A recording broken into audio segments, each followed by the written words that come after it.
कराना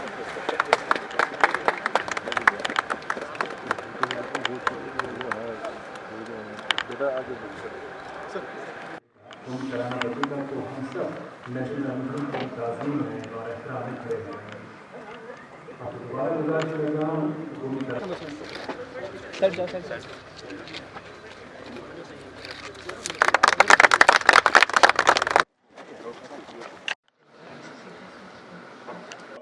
Busy schedule has graciously agreed to be present on this occasion. बहुत बहुत शुक्रिया आपका। जलाना है मुझे हर शम्मे दिल को सोज़ पिन्हा से।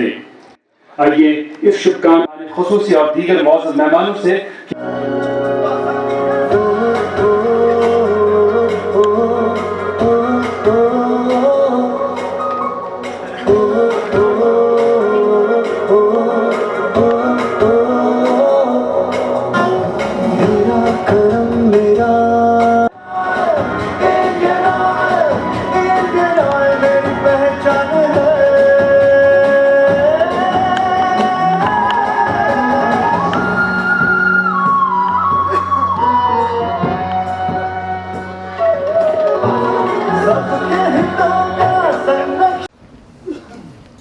ADGP Kashmir Shri Vijay Kumar ji, Indian oil corporation के एग्जीक्यूटिव डायरेक्टर श्री जितेंद्र कुमार जी, यहाँ के अनंतनाग के डीसी श्री बसारत जी,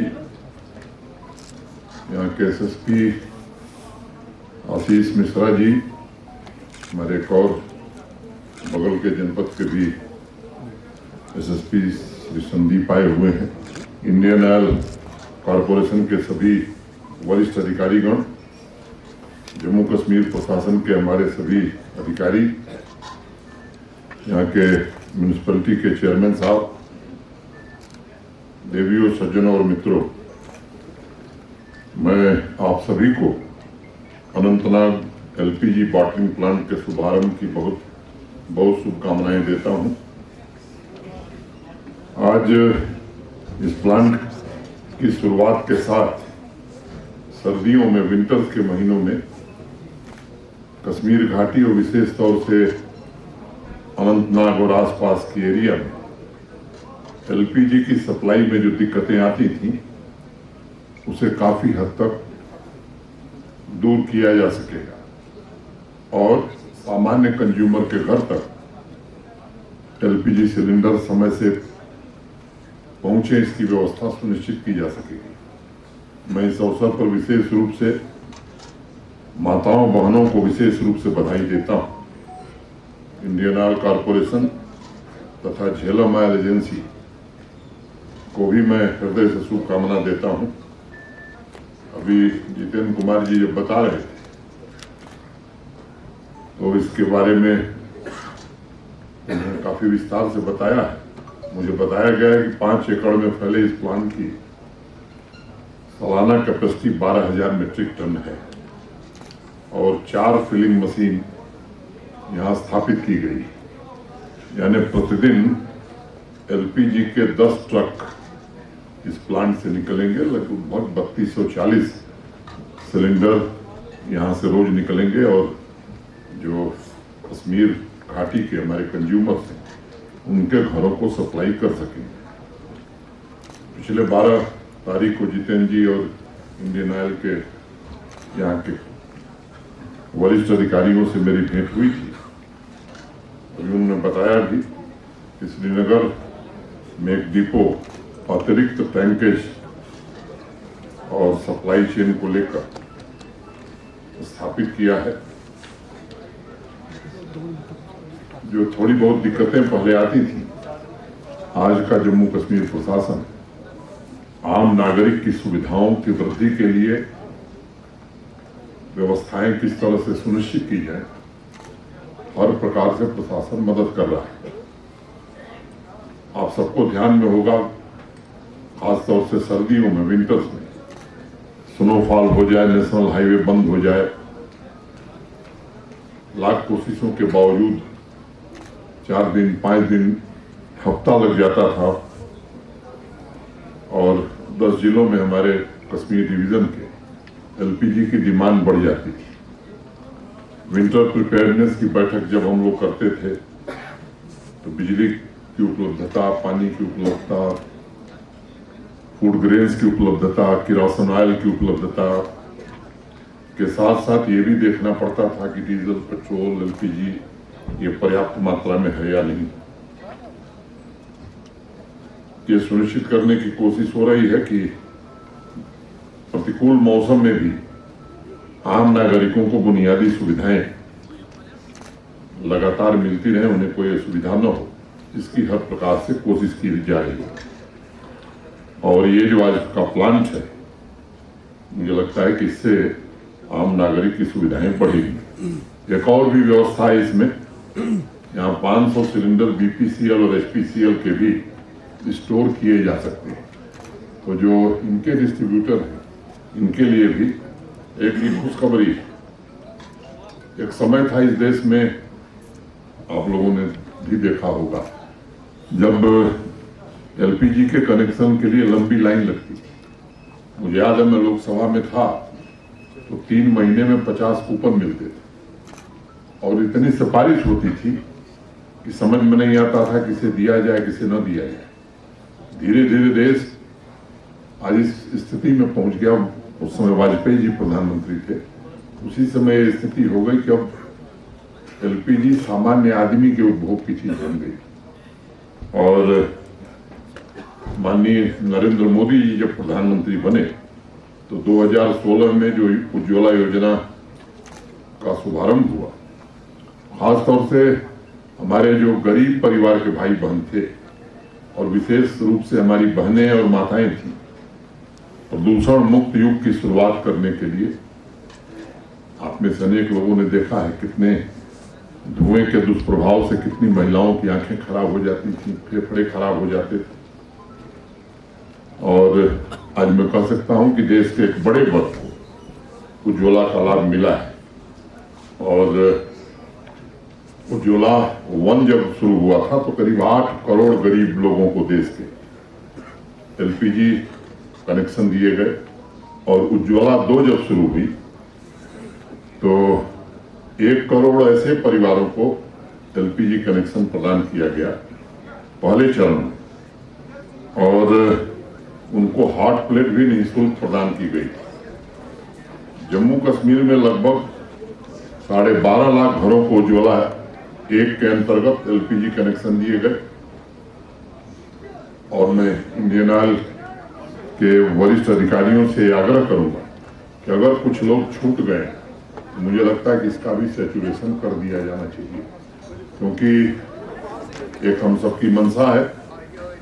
सोशल सिक्योरिटी की जो भी स्कीम भारत सरकार की है या जम्मू कश्मीर प्रशासन की, मोटे तौर पर सभी योजनाओं में हम लोगों को सैचुरेट कर दिए, सभी योजनाओं में संतृप्ति हो गई। और एलपीजी में भी शायद ही कोई छूटा हो, लेकिन अगर कोई छूटा है तो जिला प्रशासन के साथ मिलकर के मेरी अपेक्षा होगी कि इसे भी संतृप्त कर दिया जाना चाहिए। 2019 के बाद मैं समझता हूं कि जितनी भी योजनाएं, चाहे जनधन हो, मिशन इंद्रधनुष हो, ओल्ड एज पेंशन हो, विडो पेंशन हो, डिसेबिलिटी पेंशन हो, स्कॉलरशिप हो, प्रधानमंत्री मातृ वंदना योजना हो, पीएम किसान सम्मान निधि, अनेक इस तरह की जितनी 56 स्कीमें हैं, सब में सैचुरेशन करने की हम सब ने कोशिश की। और किसी भी समाज में जब बुनियादी सुविधाएं पूरी हो जाती, मूलभूत जरूरतों के लिए जब सामान्य नागरिक को रोज संघर्ष नहीं करना पड़ता है, तब समाज में बड़े सपनों का जन्म होता है। और ऐसे समाज में व्यक्ति पूर्ण विश्वास के साथ अपनी बड़ी आकांक्षाओं को पूरा करने के लिए निकल पड़ता है। आज जम्मू कश्मीर में आवाम का हर एक तबका उसी नए विश्वास के साथ जम्मू कश्मीर को आगे बढ़ाने में, उसे आत्मनिर्भर बनाने में अपना योगदान कर रहा है। सहभागितापूर्ण नीति निर्माण, समता और समावेशिता, पारदर्शिता, ये शासन की व्यवस्था के मूल अंग होते हैं और इसी से प्रत्येक व्यक्ति की अपेक्षाओं को पूरा किया जा सकता है। प्रशासनिक कार्यक्रमों की सफलता का मानदंड यही है, सभी नागरिकों को एक समान अधिकार मिले ये भेदभाव वाली व्यवस्था समाप्त हो, इसकी अनवरत कोशिश की गई। और विशेष रूप से जो हमारे समाज के गरीब भाई हैं, वंचित वर्ग के लोग, उनको भी कानूनी अधिकार और समान अवसर मिले, ताकि उनमें भी एक नए प्रकार का आत्मविश्वास पैदा हो, ये कोशिश की जा रही है। वंचित वर्ग के नौजवानों को राष्ट्र की मुख्य धारा में जोड़ने के लिए आवश्यक भी है। अभी आपको बताया गया कि अगले साल कश्मीर कन्याकुमारी से सड़क मार्ग से जुड़ जाएगा। ये सच है कि जम्मू श्रीनगर हाईवे का एक बड़ा सेक्शन लैंडस्लाइड में खराब हो गया था, वहाँ टनल का निर्माण हो रहा, वो भी अगले वर्ष तक 23 तक पूरी हो जाएगी। तो जो ये कठिनाई थी वो भी दूर हो जाएगी। और मुझे बताते हुए प्रसन्नता है कि आज पूरे जम्मू कश्मीर में 1 लाख करोड़ रुपए के हाईवे और टनल के प्रोजेक्ट चल रहे हैं प्रधानमंत्री जी के कारण।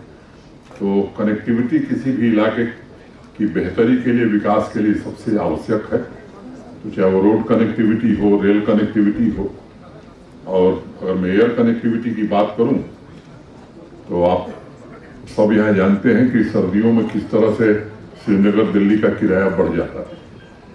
2020 में जब मैं आया था कुल 16 फ्लाइट आती थी, 16 जाती थी। आज 110 फ्लाइट श्रीनगर एयरपोर्ट से ऑपरेट हो रही है। टर्मिनल की कैपेसिटी भी बढ़ाई जा रही है। तो प्रयत्न ये हो रहा है परियोजनाएं समय से पूरी हो, समाज आत्मनिर्भर बने। डिजिटल गवर्नेंस के माध्यम से सर्विस डिलीवरी में जो गैप थे, इसे भी कम करने की कोशिश की जा रही है। इंफ्रास्ट्रक्चर बेहतर हो, लोगों को रोजगार मिले, सेल्फ हेल्प ग्रुप की महिलाओं को आर्थिक रूप से संपन्न बनाया जाए।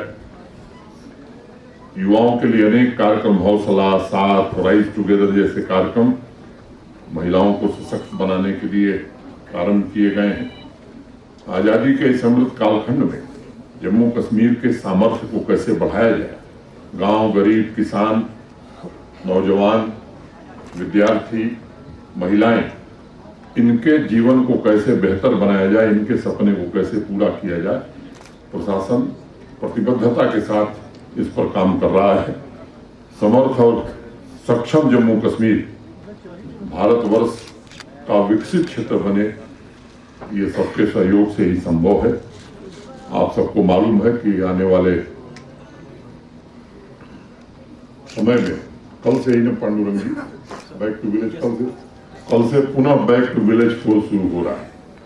और इस बार कोशिश यही है कि नागरिकों को जो सुविधाएं मिलती हैं, जो पब्लिक सर्विस गारंटी एक्ट में आपको सुविधाएं मिली हैं, उन्हें कैसे बेहतर तौर पर लोगों को पहुंचाया जा सके, लोगों को कैसे जागरूक किया जा सके, ये कोशिश कल से प्रारंभ होगी। मैं सभी नागरिकों से भी निवेदन करूंगा कि इसमें भी बढ़ चढ़ करके हिस्सा लेने की जरूरत है। 2 सामाजिक बातों का मैं जिक्र करूंगा। एक नशा मुक्त अभियान जोर शोर से यहाँ चल रहा है।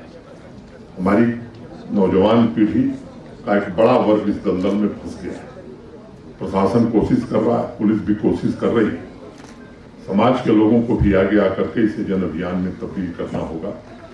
जो सपना आप देख रहे हैं जम्मू कश्मीर को आगे बढ़ाने का, मुझे लगता है कि अगर नशे से मुक्त हम नहीं कर सके अपनी नौजवान पीढ़ी को, तो आने वाले दिनों में कठिनाई होगी। मैं आप सबसे भी निवेदन करूंगा कि इसमें प्रशासन के साथ आप सहयोग करिए। कोई आपका सुझाव है तो निश्चित रूप से प्रशासन को दीजिए। ईमानदारी से हम सब ये कोशिश करना चाहते हैं कि जम्मू कश्मीर को नशा मुक्त बनाया जाए। एक बार पुनः अनंतनाग LPG बॉटलिंग प्लांट के लिए इंडियन ऑयल तथा यहाँ के सभी नागरिकों को मैं शुभकामना देता हूँ।